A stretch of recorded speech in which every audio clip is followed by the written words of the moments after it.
सबैलाई येशू ख्रीष्टको नाउँमा जय मसीह। आज हामी स्वीकारोक्ति कन्फेसनको बारेमा हामी हेर्नेछौँ। क्रिस्चियनिटी भनेको एउटा स्वीकारोक्तिको जीवन हो। विश्वास बिना स्वीकारोक्ति हुन सक्दैन। धेरै इसाईहरूले उनीहरू ख्रीष्टमा के हो भनेर स्वीकार गर्ने आँट गर्दैनन्। ख्रीष्टमा परिपक्व हुनको लागि हामी ख्रीष्टमा को हो भनेर स्वीकार गर्नुपर्छ। सधैँ स्वीकारोक्ति भनेको परमेश्वरको वचनलाई घोषणा गर्नु हो। हामीले कहिले पनि आफ्नो पास्टको गल्ती र आफ्नो कमजोरीहरू अरूलाई भन्नु हुँदैन। अरूलाई भन्नुभयो भने उनीहरू त्यो कुराहरू सम्झिराख्छन् र पछि तपाईँलाई रिमाइन्ड अथवा सम्झाउन सक्छ। त्यसैले कसैलाई पनि भन्न अथवा सेयर गर्न मन लागेमा परमेश्वरलाई मात्र भन्नुपर्छ। दोहोरो स्वीकारोक्ति कहिले पनि गर्नु हुँदैन। जस्तै कि एकातिर हामी स्वीकार गर्छौँ परमेश्वर एकदमै विश्वसनीय हुनुहुन्छ र एट द सेम टाइम हामी हाम्रो बिरामी कमजोरीको बारेमा स्वीकार गर्छौँ भने त्यो दोहोरो स्वीकारोक्ति हुन जान्छ र त्यस्तो स्वीकारोक्तिमा ठुलो खतरा हुन जान्छ। त्यसले हाम्रो विश्वासलाई नष्ट पार्छ। जे हामी स्वीकार गर्छौँ हामीसँग छ भन्ने हामी ठान्नु पर्दछ। जस्तै यदि हामी ख्रीष्ट हाम्रो प्रभु हुनुहुन्छ भनेर स्वीकार्छौँ भने हामीसँग उद्धार छ भन्ने हुन्छ। उहाँले खानुभएको कोर्दाको चोटले हामी निको भयौँ भनेर हामीले स्वीकार गर्यो भने हामीसँग चङ्गाई छ भन्ने हुन्छ। पुत्रले हामीलाई स्वतन्त्र तुल्याउनु भयो भनेर हामीले स्वीकारोक्ति गर्यो भने हामीसँग पूर्ण स्वतन्त्रता छ भन्ने हुन्छ। पवित्र आत्माले मेरो हृदयमा परमेश्वरको प्रेम राखिदिनु भएको छ भनेर हामीले स्वीकार गर्यो भने हामीसँग सबैलाई प्रेम गर्न सक्ने क्षमता छ भन्ने हुन्छ। धर्मी मानिसहरू सिंह चाहिँ आँटिलो हुन्छ भन्ने स्वीकारोक्ति भयो भने आत्मिकी युद्धमा हामी सिंह जस्तै साहसी छौँ भन्ने हुन्छ। उहाँले मलाई कहिले छोड्नुहुन्न अथवा त्याग्नुहुन्न भनेर स्वीकार गर्यौँ भने जुनसुकै पाइला चाल्दा हामी परमेश्वरको उपस्थितिलाई महसुस गर्न सक्छौँ। हामी प्रभु येशूद्वारा छुटकारा पाएका छौँ भन्ने स्वीकार गरे छुटकाराबाट पाउने लाभ हामी दिनहुँ पाउन सक्छौँ। प्रभु येशूको नाउँमा हामी भूतहरू निकाल्न सक्छौँ भनेर स्वीकार गरे दियाबलसको शक्तिबाट हामी एउटा डाइनामिक डेलिभरेन्स छुटकारा पाउन सक्छौँ। यदि हामी बिरामीमाथि हात राख्छौँ र त्यो निको हुन्छ भनेर स्वीकार गरे थिचोमिचोमा परेकाहरूलाई चङ्गाई हुनेछ। सही प्रकारको स्वीकारोक्तिले हामीलाई स्वतन्त्र बनाउँछ। हाम्रो शब्दले हामीलाई शक्तिशाली बनाउँछ र हामीलाई स्वतन्त्र पनि तुल्याउँछ। लुका 8:11 हेऱ्यौँ भने बिउ चाहिँ परमेश्वरको वचन हो। हामी जे रोप्छौँ अन्तमा त्यही प्राप्त गर्छौँ। रोमी 10:17 लेखिएको छ, जे सुनिएको छ त्यसैबाट विश्वास आउँछ र जे सुनिन्छ त्यो ख्रीष्टको प्रचारबाट आउँछ। जे हामी परमेश्वरसँग प्रार्थनामा केही माग्छौँ भने त्यसले कति पनि शङ्का नगरी विश्वास साथ मागोस्। शङ्का गर्ने चाहिँ बतासले उचाल्दै पछाड्दै गर्ने समुद्रका छाल समान हुनेछ। याकुब 1:6। किन मानिसलाई परमेश्वरको वचनमाथि विश्वास हुँदैन? के परमेश्वरले कुनै प्रतिज्ञा तोड्नु भएको छ र? परमेश्वरले एउटा पनि यस्तो प्रतिज्ञा गर्नुभएको छैन जुन पुरा नगर्नु भएको होस्। तर शैतान यसको ठिक विपरीत हुन्छ। उसले गरेको प्रतिज्ञा तोड्ने उसको नेचर स्वभाव हो। ऊ झुटको राजा हो। परमेश्वरको इच्छा मानिसलाई चङ्गाई दिनु हो र बलियो बनाउनु हो। लुका 4:40 अनेक किसिमका रोग भएका बिरामीहरू हरेकमाथि आफ्ना हात राखेर तिनीहरूलाई निको पार्नुभयो र उहाँले सबैका लागि परमेश्वरको इच्छा प्रकट गर्दै हुनुहुन्थ्यो। हामीले जहिले पनि हाम्रो पार्ट, हाम्रो अंश गरेको परमेश्वर चाहनुहुन्छ र उहाँले आफ्नो पार्ट गर्नुहुन्छ। जस्तै नोहाले जहाज बनाए, परमेश्वरले पृथ्वीमा बाढी पठाउनु भयो। परमेश्वरले हामीलाई त्यस्तो कुनै कार्य गर्न लगाउनुहुन्न जुन हामीले गर्न सक्दैन। हामीले परमेश्वरको इच्छा अनुरूप काम गर्ने र परमेश्वरले आफ्नो काम गर्नुहुन्छ भने आशा गर्नु नै फेथ अथवा विश्वास हो। धेरै व्यक्तिहरूले प्रार्थना पश्चात आफूलाई अझै चङ्गाई नभएको र फेरि प्रार्थना गरिदिनु पर्ने कुरा स्वीकार गर्छन्। उनीहरू आफ्नो चङ्गाईलाई फिलिङ्सले, भावनाले जज गरिरहेका हुन्छन्। परमेश्वरको प्रतिज्ञामा भन्दा उनीहरूको भावना, संवेगमा उनीहरूको विश्वास हुन्छ। यदि हामीहरूले हाम्रो फिलिङ्सलाई विश्वास गर्छौँ भने हामीले परमेश्वरको प्रतिज्ञालाई विश्वास गरेको मान्छौँ। रोग बिमारले हाम्रो स्वास्थ्य, पैसा, खुसी, समय सबै चोरी गर्छ। यो एउटा डाकु हो जसले हामीलाई चिन्ता र शङ्कामा हालिदिन्छ र हाम्रो विश्वासलाई चोरेर नष्ट पार्छ। यदि रोग बिमार परमेश्वरको इच्छा हो भने स्वर्ग सबै बिरामीहरूले भरिन्थ्यो होला। रोग बिमार परमेश्वरको इच्छा होइन भन्ने हामीले बुझ्नुपर्छ। अदृश्य कुरामा भरोसा गर्नु नै विश्वास हो। मत्ती 24:35 हेर्यो भने स्वर्ग र पृथ्वी बितेर जानेछ तर मेरो वचन बितेर जाने छैन। जहिलेसम्म परमेश्वरसँग हाम्रो पापहरू क्षमा गर्नुहुन्छ त्यति बेलासम्म उहाँले हाम्रो रोग बिमारहरूलाई पनि चङ्गाई गर्नुहुन्छ। हाम्रो रोग बिमारीलाई उहाँले क्रुसमा बोकिसक्नु भएको छ। हाम्रो दुःख कष्टहरूलाई पनि बोकिसक्नु भएकोले अब हामीले त्यो बोक्न जरुरी छैन।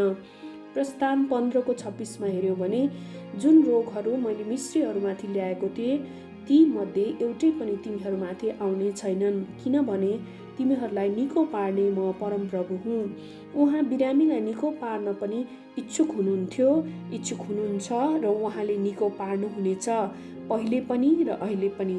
उहाँले इच्छा गर्नुभएको कुरा अहिले गर्नुहुन्छ अथवा पछि, आज अथवा भोलि। परमेश्वरका प्रतिज्ञाहरूलाई अहिले विश्वास गर्नुहोस्। अहिलेको समय जस्तो राम्रो अरू कुनै समय छैन। परमेश्वरलाई आफ्नो प्रतिज्ञा पूरा गर्न अनुमति दिनुहोस्।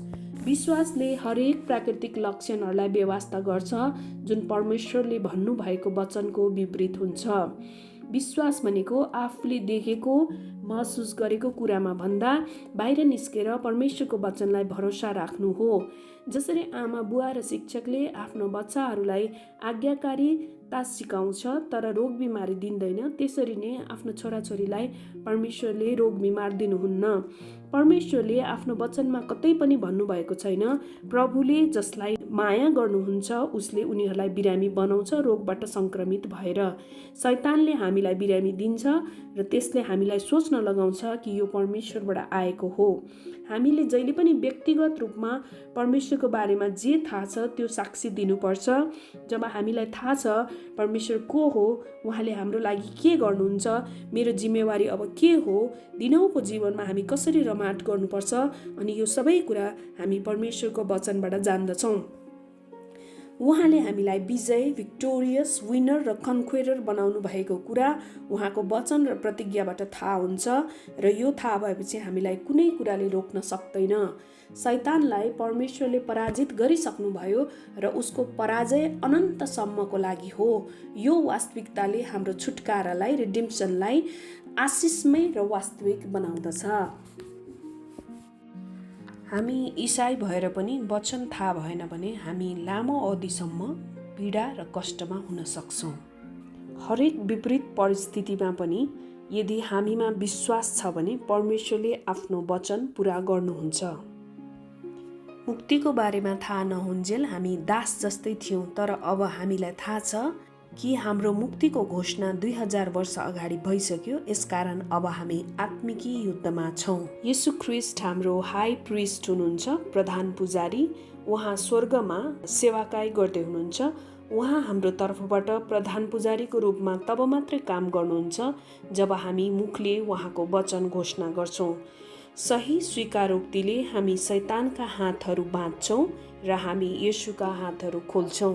बाइबल एउटा यस्तो किताब हो जहाँ परमेश्वरको बास हुन्छ, परमेश्वरको आवाज हुन्छ, जहाँ वचन एकदमै ताजा, नयाँ, कहिले पुरानो नहुने, कहिले परिवर्तन अथवा संशोधन गर्न नपर्ने यो एउटा जीवनको रोटी हो। स्वर्गदेखिको यो आवाज हो, अनन्तसम्मको लागि हुन्छ। यसले शान्ति दिन्छ, विश्राम दिन्छ। हामीलाई एउटा उच्चतम र अन्तिम विजय परमेश्वरको वचनको घोषणाबाट नै आउँछ। विश्वास एउटा जीवित चिज हो र त्यो परमेश्वरबाट आउँछ। हृदयको विश्वासले हामी र प्रभु बीचको सञ्चारको ढोका खोल्छ भन्ने कुरामा विश्वास राख्नुपर्छ। परमेश्वरले हाम्रो सट्टा पाप मात्र लिनु भएन तर आफ्नो विजय पनि हाम्रो अकाउन्टमा, खातामा राखिदिनु भएको छ। त्यसैले जसरी परमेश्वरले विजय पाउनुभयो त्यसरी नै हामी पनि शैतानमाथि विजय छौँ। हामी अब शैतानका मालिक हौँ र शासक हौँ। हामी छानिएका पुस्ता हौँ र हामीसँग अधिकार छ। दोस्रो कोरिन्थी 5:17 भन्छ, यसकारण कोही ख्रिस्टमा छ भने त्यो नयाँ सृष्टि हो, पुरानो बिति गएको छ, हेर नयाँ आएको छ। यसको अर्थ हाम्रो पाप मात्रै क्षमा भएको होइन, तर अब हामी नयाँ हौँ। हामी ख्रिस्ट येशूमा सृष्टि गरिएका हौँ, परमेश्वरकै स्वरूपमा, परमेश्वरकै जीवनमा, परमेश्वरकै शक्तिमा, परमेश्वरकै महिमामा, परमेश्वरकै क्षमतामा र परमेश्वरकै प्रकृतिमा। हामी सबै कुरामा नयाँ भएका छौँ। इसाईहरूले परमेश्वरले जस्तै बोल्नुपर्छ, परमेश्वरले जस्तै हिँड्नुपर्छ, परमेश्वरले जस्तै कार्य गर्नुपर्छ। यदि कुनै ठाउँमा रोग बिमारले हाम्रो प्रियजन र आफन्तहरूलाई गाँजिसकेको छ भने हामीहरूले ममा हुनुहुने यो रोग बिमार भन्दा महान हुनुहुन्छ भनेर घोषणा गर्न लगाउनुपर्छ। भजन 27:1 यस्तो लेखिएको छ, परमप्रभु मेरो ज्योति र मेरो मुक्ति हुनुहुन्छ, मैले कसको भय मान्नु। परमप्रभु नै मेरो जीवनको किल्ला हुनुहुन्छ, कोसँग म भयभीत हुनु भनेर हामीले दिनहुँ परमेश्वरको वचनलाई घोषणा गर्नुपर्छ। हामीले रङ कन्फेसन, गलत स्वीकारोक्ति कहिल्यै गर्नुहुन्न, जस्तै म असफल भएको छु, म हारेको छु। यी कुराहरूले हामीले थाहा नै नपाई शैतानको महिमा गरिरहेका हुन्छौँ र हाम्रो कार्यमा बाधा दिनलाई हामी उसलाई अनुमति दिइराखेको हुन्छौँ। व्यवस्थाको पुस्तक 28 अनुसार आज्ञा पालना नगर्नेहरूका निम्ति परमप्रभुले तिनीहरू र तिनीहरूका हातका सबै काममाथि श्राप, गोलमाल र हप्की पठाउनुहुनेछ। तिनीहरूले अधिकार गर्न जान लागेको देशबाट तिनीहरूको नाउँ निशान नमेटुन्जेल परमप्रभुले हामीहरूको बीचमा महामारी फैलाइदिनुहुनेछ र परमेश्वरको सबै आज्ञाहरू मानेर उहाँको वचन पालना गर्नेलाई भने उहाँले तिनीहरूलाई पृथ्वीका सबै जातिहरूमध्ये श्रेष्ठ तुल्याउनुहुनेछ र सबै आशिष दिनुहुनेछ। येशू प्रभु हाम्रो लागि श्रापित हुनुभयो, त्यसैले हामीले यस श्रापबाट छुटकारा पाएका छौँ र बचाइएका छौँ। आदम र हब्बाले गरेको पापको कारण हामीलाई शैतानको शक्तिको दासत्वमा राखिदियो, तर प्रभु येशूले हामीलाई आफ्नै शरीर र रगतद्वारा हामीलाई किन्नुभयो र हामीलाई स्वतन्त्र गर्नुभयो। पहिलो कोरिन्थी 6:20 यस्तो लेखिएको छ, तिमीहरू मोल तिरेर किनिएका हौ, यसकारण तिमीहरूका शरीरमा परमेश्वरको महिमा गर। यदि रोग बिमार परमेश्वरबाट आएको हो भने हामी उहाँको महिमाको लागि दुःख भोगेको चाहनुहुन्छ भने हामीले सन्चो नभइकन दुःख भोग्नुपर्ने हो र चर्चको सदस्यहरूले पनि प्रार्थना अथवा हस्पिटल जान सिफारिस नगर्नुपर्ने हो। बस तिमीले यो सहनुपर्छ भन्नुपर्ने हो, तर रोग बिमार शैतानबाट आउँछ। मेडिकल साइन्स, डक्टर्स, हस्पिटल यी सबै परमेश्वरले मानिसलाई दुःख भोग्न नपरोस् र शरीरमा चाँडै निको होस् भनेर बनाउनु भएकोले यी सबै कुरा हाम्रो लागि आशिष हो। विश्वासको प्रार्थना पनि चङ्गाइको लागि वरदान हो। सबै कुरा जुन दुष्ट छ, विनाशकारी छ, हतोत्साहित छ, घृणाजनक छ, बाध्यकारी छ, त्यो शैतानको हो। तर जुन राम्रो छ, पवित्र छ, दयालु छ, धन्य छ, शुद्धको छ, त्यो परमेश्वरबाट हो। हरेक असल दान र हरेक सिद्ध वरदान स्वर्गबाट हो। यो वरदान ज्योतिका पिताबाट आउँछ। लुका 13:11-12 यस्तो लेखिएको छ, त्यहाँ एउटा स्त्री थिई जसलाई 18 वर्षदेखि दुर्बल पार्ने दुष्ट आत्मा लागेको थियो। त्यो कुप्री परेकी थिई र आफै पूर्ण रूपले सिधा हुन सक्दिनथी। येशूले त्यसलाई देख्नुभयो र बोलाएर भन्नुभयो, ए नारी, तिमी आफ्नो दुर्बलताबाट मुक्त भयो। तब उहाँले त्यसमाथि आफ्नो हात राख्नुभयो र त्यो तुरुन्तै सिधा भई र परमेश्वरको प्रशंसा गर्न लागि। येशूले कहिले उनलाई रोगमा बाँध्नु उनको इच्छा हो भन्नु भएन, तर उहाँले भन्नुभयो शैतानले उसलाई बाँधेको हो र अब ऊ मुक्त छ।